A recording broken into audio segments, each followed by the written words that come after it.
Hola a todos y bienvenidos una vez más a InglishOn, el lugar donde tu inglés se vuelve real. Hoy tenemos un tema que parece básico, pero que es la puerta de entrada a cualquier amistad, trabajo o conexión en inglés. Cómo presentarnos de una forma que suene natural. Exacto. Olvídate de esas frases robóticas que nos enseñaron en la escuela. Vamos a sumergirnos en cómo lo haría un hablante nativo en una situación real, de forma relajada, con confianza y sobre todo de manera auténtica. Así que si estás listo para dejar de sonar como un libro de texto andante, enciende tu inglés con nosotros. Hey everyone, and welcome back to InglishOn. It's great to have you with us again. Today, we're going to tackle something that, well, it's probably one of the very first things you ever learned in English class: introductions. Yeah, exactly. But we have a feeling that what you learned back then might be a little stiff, a little unnatural. We're not here to talk about the boring textbook introductions. We're going to show you how real people, how Americans, actually introduce themselves in everyday life. That is such a good point, because nobody, and I mean nobody, walks into a party and says, "Hello, my name is Alexander and I am from New York City." If you say that, people will think you're either a robot or a secret agent from an old movie. Totally. It sounds way, way too formal.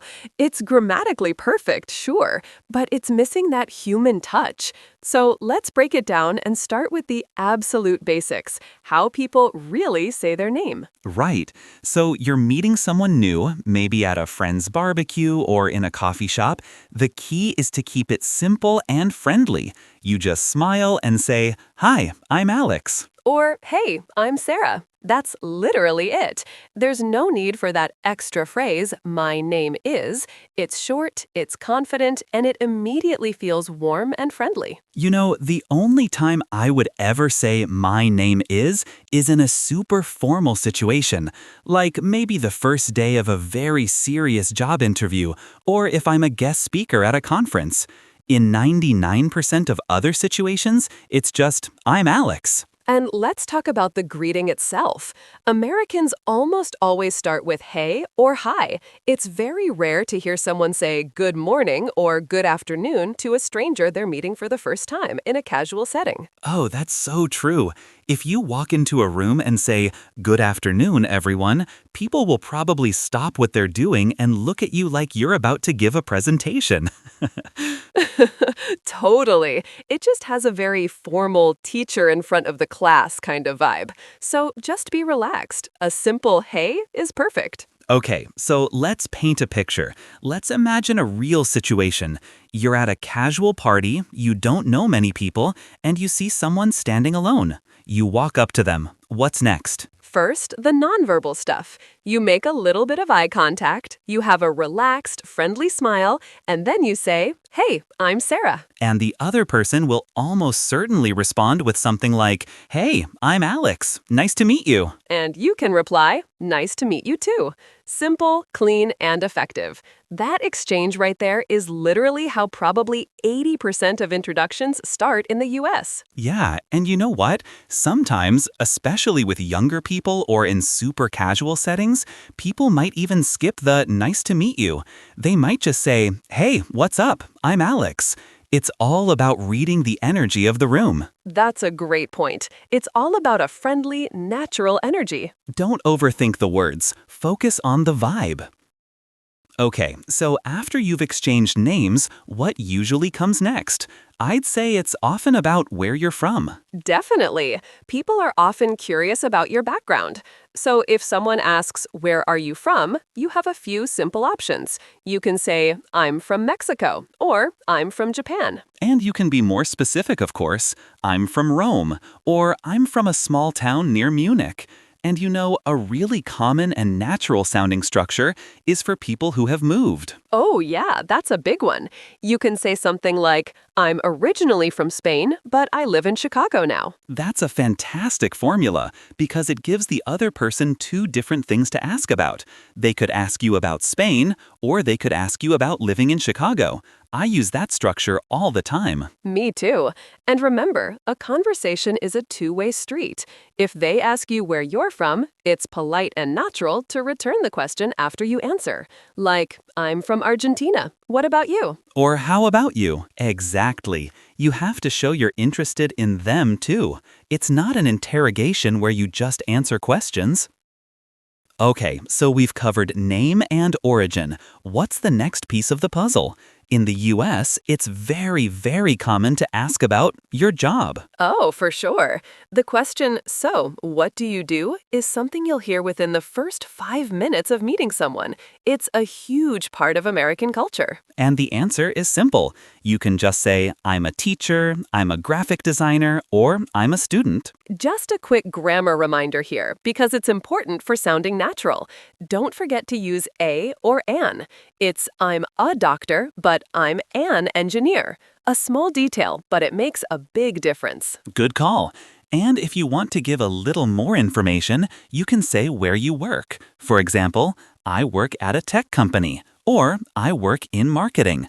The prepositions at or in are your best friends here. And for students, you can say, I'm studying engineering at the university, or just I'm studying English. You know, what if you're between jobs or you don't have a simple job title? That can feel a bit awkward for some people. That's a really good point. You can say something casual and positive, like, I'm currently exploring new opportunities, or, more directly, I'm between jobs at the moment. There's no shame in that, and it sounds perfectly natural. Let's do a quick, slightly longer example to put it all together. You start this time, Alex. Okay, sounds good. I'll walk up to you at, let's say, a networking event. Hey there, I'm Alex. It's great to meet you. Hey, Sarah. I'm Sarah. Nice to meet you too. This is a great event. Yeah, it really is. So, Sarah, where are you from? Oh, no way. I've always wanted to visit Argentina. I'm from Chicago originally, the Windy City. Nice. I love Chicago. So, what do you do, Alex? I'm a graphic designer. I work for a small studio downtown. What about you? I'm actually an English teacher. I help people sound more natural, kind of like what we're doing right now. That's perfect. Well, it was really nice meeting you, Sarah. You too, Alex. See? That's how it flows. It's a little dance. You give some information, then you ask a question back. Exactly. You know what I think is the most important hidden part of all of this? It's not the words, it's the confidence. 100%. So many students worry about having perfect grammar or the perfect accent, but honestly, you don't need it. You really don't. Americans care much more about your vibe, your energy, than whether you use the correct preposition. Just be confident and friendly. Smile. Make eye contact. Exactly. A smile is universal. If you're warm and you show you're trying, people will be incredibly patient and receptive. Confidence will always beat perfection. I couldn't agree more. Don't be afraid to make mistakes. Every native speaker knows that learning a language is hard. We appreciate the effort. Okay, so before we wrap up, let's do a quick review of the key takeaways from today. Sounds good. So, number 1, start with a simple, casual greeting. Hey or hi is perfect. Number 2, use I'm followed by your name. Save my name is for very formal situations. Number 3, be ready to say where you're from and what you do. And always remember to ask the other person about themselves to keep the conversation going. And finally, our most important point, keep it short, friendly, and natural. Don't try to recite a perfect paragraph. Focus on connection, not perfection. That's really all there is to it. You don't need to overthink it. Just be yourself. Let's do one final, super quick, natural-sounding run-through. Ready, Alex? Let's do it. Hey, I haven't seen you around here before. I'm Sarah. Hey, Sarah. I'm Alex. Nice to meet you. Yeah, it's my first time at this meetup. Oh, cool. Well, welcome. Where are you from? I'm from Chicago originally, but I just moved here a couple of months ago. You? Nice. I'm from Buenos Aires, but I've been here for a while. It's a great city once you get used to the traffic. I'm learning that. So what do you do here in the city? I'm a teacher. It's a lot of fun. How about you? That's awesome. I'm a graphic designer. And just like that, a conversation is born. That's how it's done. See? It's not so scary. Closing in English. Great job today, everyone. We hope you now feel much more prepared and confident to introduce yourself in English, the natural way. Remember the golden rule. Practice with confidence, not for perfection. People will connect with the real you. Exactly. Don't memorize a script. Just get the basic ideas and then talk like you're talking to a new friend. And if you liked this lesson and found it helpful, please don't forget to subscribe, share it with a friend, and leave a comment below. We love hearing from you. Keep practicing, be brave, and keep your English on. We'll see you next time on English On.